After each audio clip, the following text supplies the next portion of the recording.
Hey everyone, and welcome to another video from Salesforce Mojo. My name is Shane Smythe.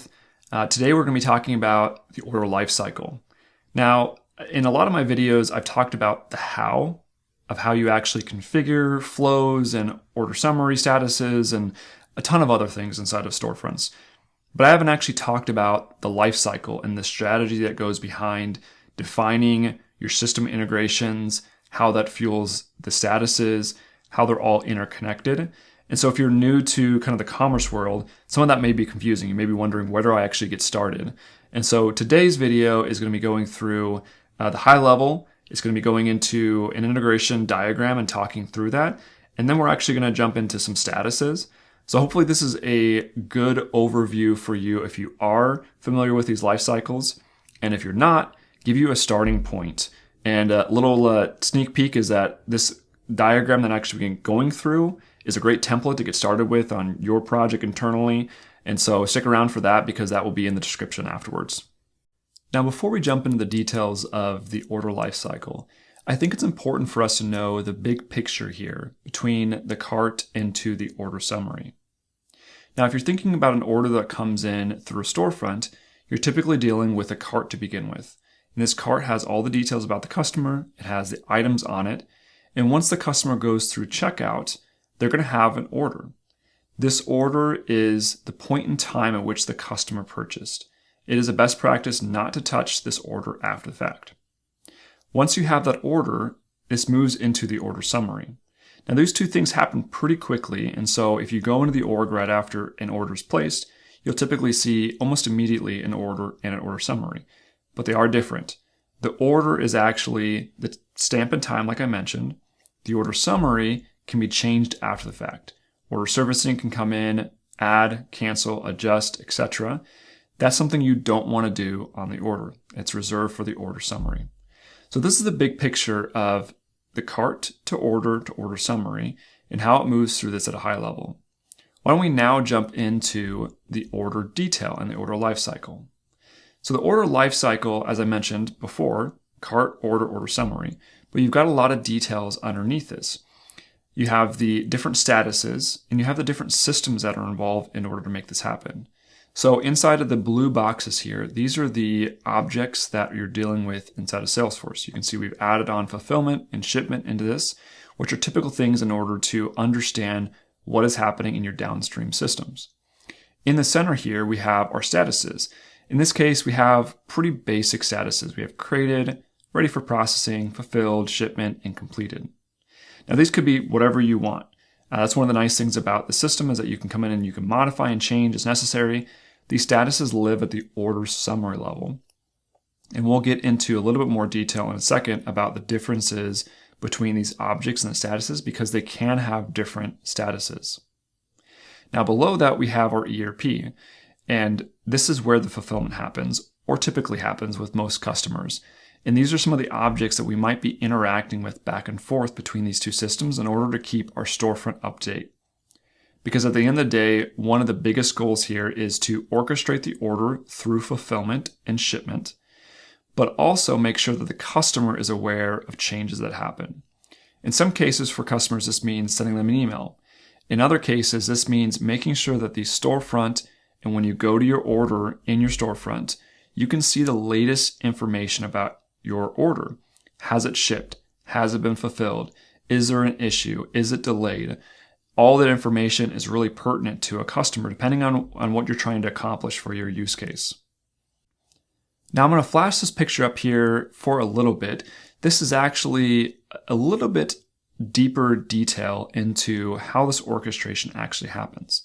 So let me hop over into Lucid chart and we can actually review this in more detail. Okay, so here we are in Lucid chart. This is actually going to be available after the fact. I plan on sharing this with everyone. And so if you are interested in actually using this or taking a copy of it, feel free to take a look at the description. There will actually be a link down there that you can go and view this order lifecycle.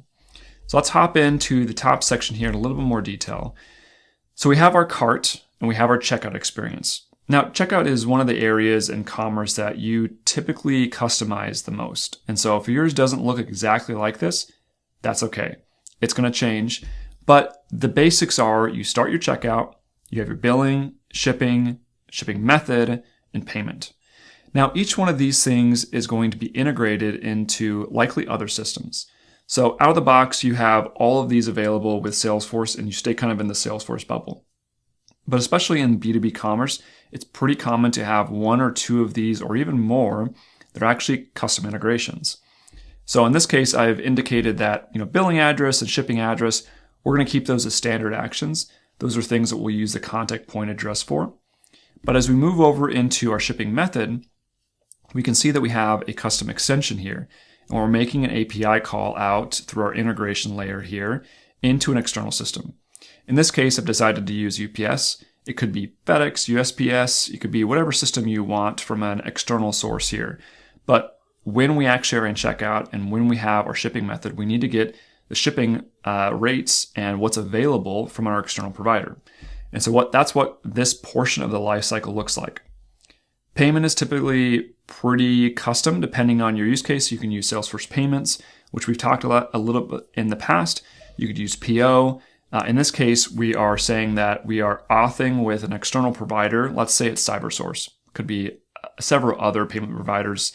There are plenty out there. But again, external system in order to get us through the cart and into the order. Now, as we move further to the right here, we can see we have our checkout summary.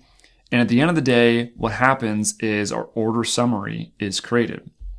Now, the order summary is created, and you can kind of see this middle box here is Salesforce. And I have a flow attached to this. Now, there's a couple of different ways you can do this. You can either do this based on record trigger flow. You can do this based on the platform event that gets triggered immediately when the order summary is created. Or you can do it through other means. In our case, or my case, I typically do this with a flow. Now, when the order summary is created, you typically want to do a couple of things depending on your systems. Now, I'm not going to say that what I'm about to review is the staple for everyone, because I mentioned it is different for everyone.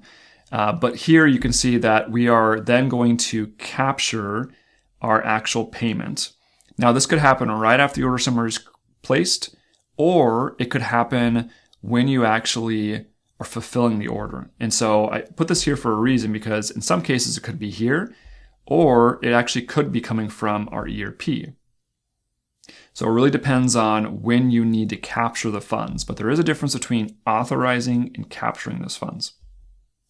So once the order is placed and we've done all the fulfillment here, we need to actually give it to our ERP. Our ERP is typically the system that is actually fulfilling the order for us. So in most cases, you're going to have an API call that you tell the ERP, hey, there's a new order. In some cases, your ERP or your integration layer like MuleSoft or Delboomi may come reach in and grab that order and pull it into the ERP. Really depends on what your infrastructure looks like. But at the very end of the day, you really need that order to come into the ERP. Now, once it's in the ERP, you're probably going to be moving statuses a couple of times before anything substantial happens. So I've got a line here that says, okay, we need to go back to our order summary and we need to update the status to make sure that it's consistent with what the user is seeing on the storefront. Now, some of the other things that might be involved here is you may have a warehouse management system, a WMS, that's actually allowing us to determine where are we fulfilling this from, what's our inventory levels, etc. So that might be in play here. You may be integrating with your ERP directly or indirectly through that system. Now, I've added two more records on the right-hand side here. I've added fulfillment. And so typically what will happen is you've got, let's say, 10 items in your order. You may be fulfilling it across two different locations, and you're going to have two different fulfillments. One's going out tomorrow, one's going out next week based on availability. So that's important to know as a customer that I'm actually going to have two fulfillments, and in this case, two shipments. So we're going to actually put a line back here into our order summary, because this is a connected object that is coming back to our order summary. And then eventually, when the shipments actually occur, we're going to have tracking information, and that'll also go back to order summary. So as I mentioned, this can look a lot of different ways depending on what your infrastructure looks like. This is a high-level idea of like the 2 clicks down into the details of your order lifecycle. Now that we have a good idea of what our order lifecycle looks like, let's talk about our statuses, because this is just as important. So I'm actually going to bring my cursor in here, and you can see the order statuses across the top are very similar to the default ones we showed before. You've got your created, ready for processing, awaiting fulfillment, shipment, close. These are pretty typical with a lot of customers we see. As I mentioned, you can change this to whatever you'd like, whatever your systems are. But the important part here is that there is a distinction between order statuses, fulfillment statuses, and the order phase. So order phase is the big picture here that Salesforce actually anchors on. So if you go to their Salesforce lifecycle documentation for order management, you'll see that they have 3 phases. They have order capture, order fulfillment, and order delivery. And this kind of breaks out like, where is the order at and what pieces are we dealing with at that point? Because there's a lot of different components to that. So on the order status side, you've got all these statuses, and then fulfillment actually comes layered in here, typically around the processing state. So this is where we're actually sent it over the ERP or the warehouse management solution, and they are drafting what the fulfillment looks like. They may have allocated it now to different warehouses and split up your items. And then eventually they're going to have fulfilled this, and that will move it into shipped and closed. And so one of the things you're going to want to think about from a Salesforce perspective is, how do I orchestrate the life cycle of my order? You're going to need flows in here likely. You're going to need integrations with external systems. You're going to need to make sure that when you move the fulfillment status from draft to allocated, that your order summary knows where that is, so you can update that status. Because as a customer, I'm going into my storefront and I'm looking at that order summary. And so I need to know that it has been fulfilled, if that's something you want to show to your customer. Now, this is a pretty high-level version of this. In some cases, you may want to have credit memos on here, invoices, and potentially a lot of other aspects to this. So use this as a framework. Use these statuses and kind of draw out what are all the pieces that you want your customer to see, which are the blue boxes across the top here. And then what are some of the back-end processes and the life cycle of those that fuel the top lines here. And put that on a white paper, put it on a Lucid chart, PowerPoint like I've done right here, and then start to connect the dots. And this will help you figure out, okay, where's the integrations? Where are the statuses that need to be mapped together and the automations? So hopefully that was a helpful review of the life cycle. If this is new for you, feel free to take a look at that Lucid chart that I mentioned. And some of the other videos I've talked about show how to do this from a flow perspective, but I haven't yet touched on kind of the strategy behind going into actually defining what this looks like. So hopefully that was helpful. Thanks for joining. I appreciate everyone liking and commenting on the video if you did enjoy it. And thanks. Have a good day.